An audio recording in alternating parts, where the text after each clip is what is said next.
அனைவருக்கும் வணக்கம். குதிரைபாலத்திலிருந்து ராஜேஸ்வரி பேசுகிறேன். இது என் தடம். என் தடத்திலே வேலாயுதங்க எந்நேரம் வண்டி நிறுத்துகிறேன் 13 தடத்தில். அது நிறுத்த சொல்கிறது அப்புக்குட்டிங்க ஒரு கனகராஜவங்க தான் 13 தடத்தில் வண்டியை நிறுத்து, அவன் ஆனந்த பார்க்கலாம், அவன் எதை கேட்டால் அவனை அடிக்கலாம் வெட்டலாம் அப்படின்னு அப்புக்குட்டி கனகராஜவங்க சொல்லி கொடுக்குறாரு. 4 வருஷமாக நான் கேஸ் போட்டிருக்கேன். அப்புக்குட்டி கனகராஜவங்க நீ வண்டியை நிறுத்தாத, அவனுக்கு தடை இருக்குன்ட்டு வேலாயுதத்துக்கு சொல்கிறான். அது சொல்ல முடியாது, நீ இடத்துல வண்டியை நிறுத்து, அவன் எதை கேட்டால் அவனை அடி அவனை வெட்டு, ஒன்றி சாமியில் நான் எடுக்கன்ட்டு அப்புக்குட்டி கனகராஜவங்க சொல்லி கொடுக்குறாரு.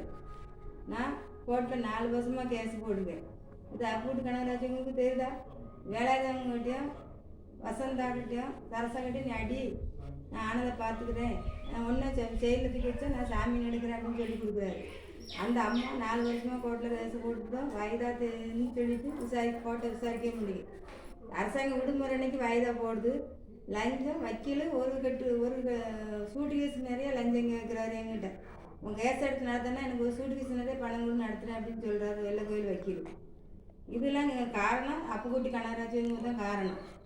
அனைவரும் அதை பார்த்து என் கேஸுக்கு முடிவு சொல்கிறீங்களா? இல்லை என் உயிருக்கோ என் கணவர் உயிருக்கோ ஏதோ ஆபத்துங்கன்னா வேலாயுதம், திருமூர்த்தி, சரசா, வசந்தா, அப்புக்குட்டி கனகராஜவங்க தான் காரணம்.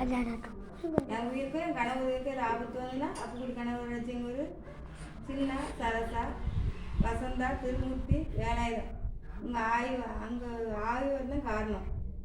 அதனால் நீங்கள் இதெல்லாம் அந்த அம்மாவுடைய நடவடிக்கை எடுத்து இந்த கேஸை முடிக்க முடியுமா முடியாதான்ட்டு அனைவரும் வந்து இதை வீடியோ பார்க்க வேண்டும்.